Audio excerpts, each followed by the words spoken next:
Herkese merhabalar, ben Huri Metek Mutfak'ta mutfağıma hoş geldiniz. Kat kat ayrılan muhteşem bir gözleme tarifi hazırlıyorum.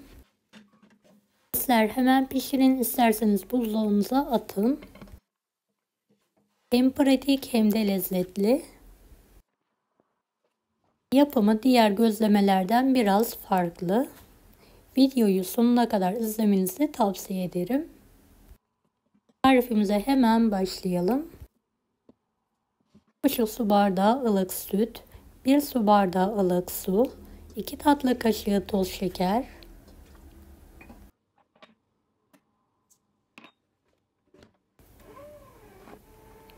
1 yemek kaşığı kuru maya, karıştıralım. 2 yemek kaşığı irmik, su bardağı unu azar azar ekleyelim. Tatlı kaşığı tuz. Hamuru toparlanana kadar makinede yoğurmaya devam ediyorum.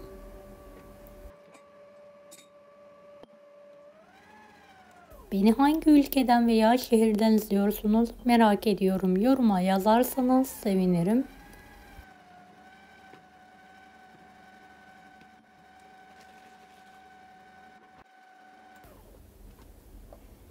Evet, unları ilave etmeye devam ediyorum.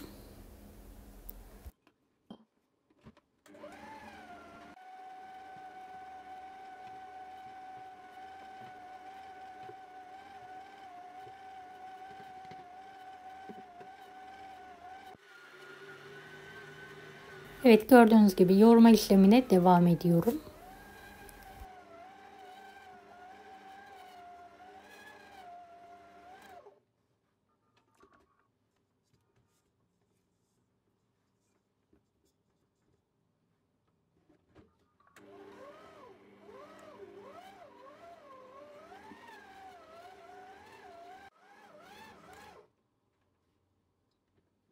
Evet, hamurum hazır. Tezgah üzerine alıyorum.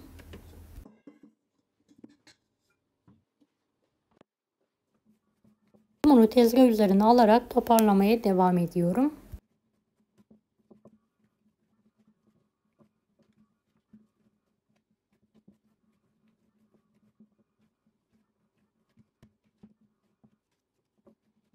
Hamurumuzu 5 dakika dinlendirelim.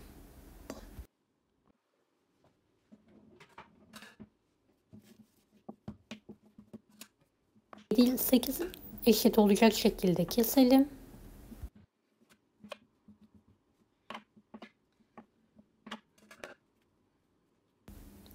Evet, hamurlarımızı yuvarlayarak bir tepsiye alalım.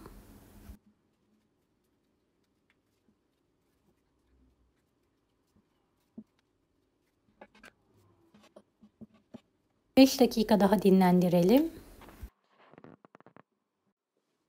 Dinlendirdiğimiz bezeleri oklava yardımıyla ince olana kadar açalım.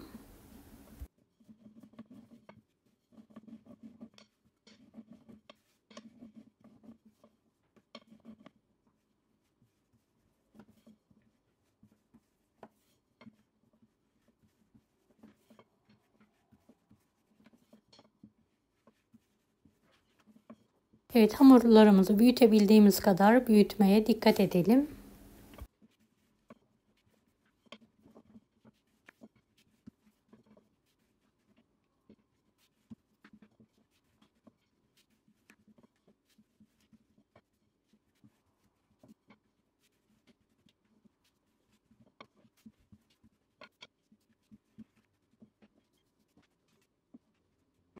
Büyüklük yeterli olacaktır. 125 gram tereyağını 1 su bardağı sıvı yağ ile eritmeye bıraktım. Fırça yardımıyla her tarafına gelecek şekilde sürüyorum.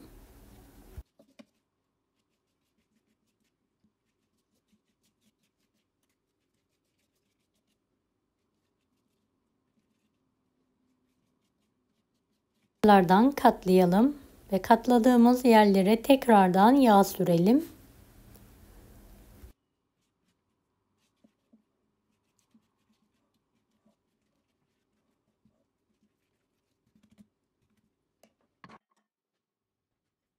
bir bardağı alalım. Etrafını yağlayalım. Videodaki gibi bardağın üstüne kapatalım.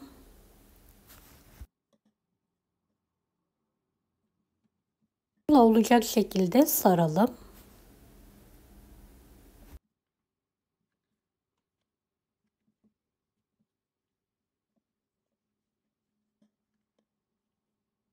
Hazırladığımız hamuru kenara kaldıralım.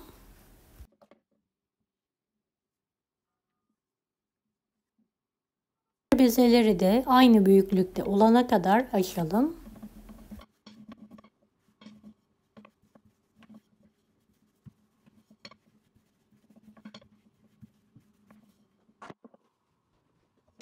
Açtığım yufkanın üzerine her tarafına gelecek şekilde yağ sürüyorum.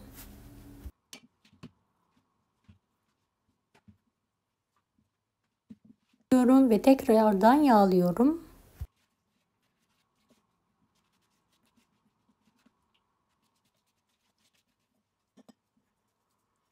Ve bardağı sararak şekil veriyorum.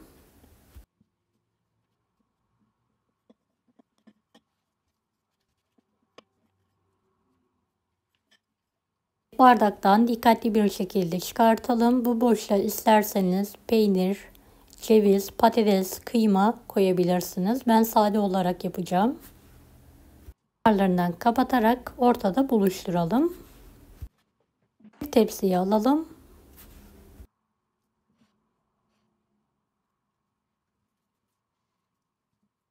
Diğerlerini aynı şekilde hazırlamaya devam edelim.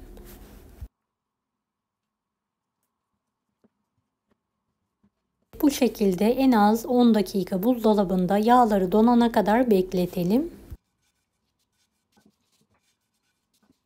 Diğer bezeleri de aynı şekilde hazırlamaya devam edelim.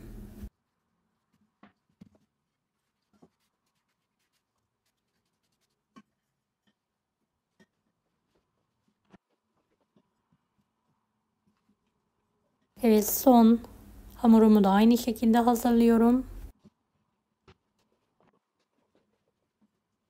Bardaktan çıkartarak yuvarlak şekli veriyorum.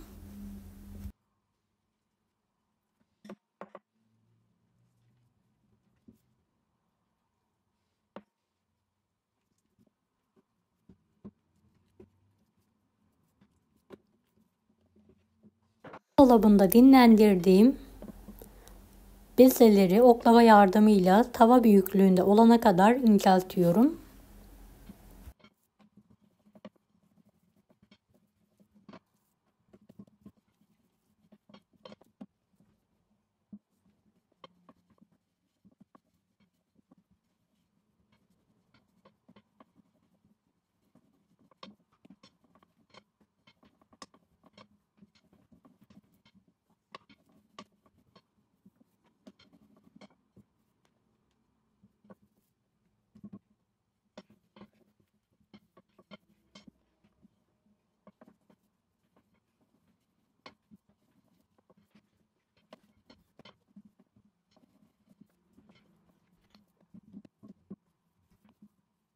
Evet, hepsi hazır. Tavamı önceden ısıttım. Üzerine hazırladığım hamuru alıyorum.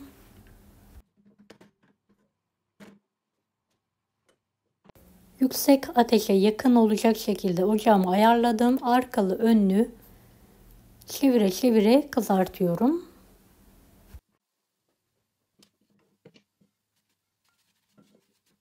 Evet, kalan yağı da üzerlerine fırça yardımıyla sürerek pişirelim.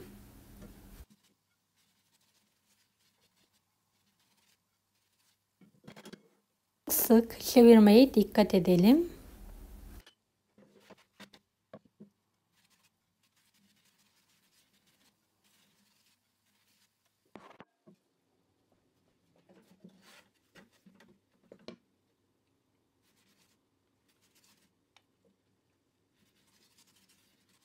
Gözlemimi servis tabağına alıyorum ve diğerlerini de aynı yöntemle hazırlamaya devam ediyorum.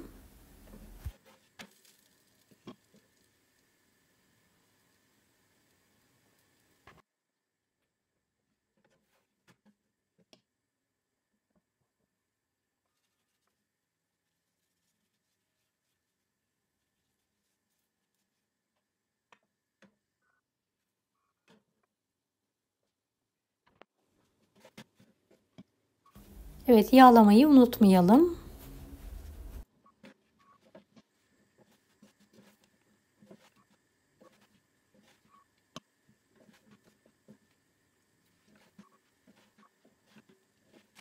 Gözlemeleri üst üstüne alarak üzerlerini kapatıyorum ve tavamı her defasında bir peçete yardımıyla temizliyorum ve daha sonra hamurları üzerine alarak pişirmeye devam ediyorum.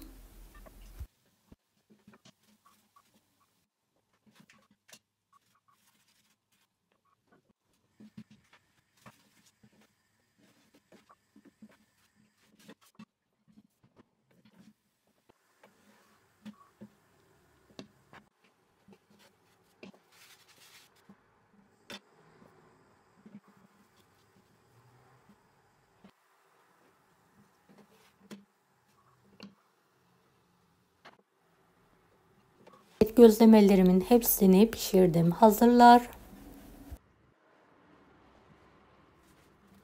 Hepsini sizlere göstermek istiyorum.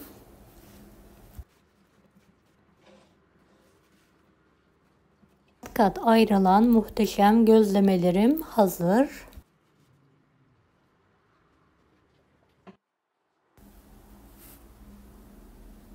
Dilerseniz buzluğa atabilirsiniz, dilerseniz de hemen tüketebilirsiniz. Böyle bölerek yakından sizlere göstermek istiyorum. Gerçekten çok lezzetli oldu. Deneyecek olan herkese şimdiden kolaylıklar dilerim. Kanalıma ücretsiz abone olmayı unutmayın. Bir dahaki videolarda görüşmek üzere. Allah'a emanet olun. Hoşça kalın.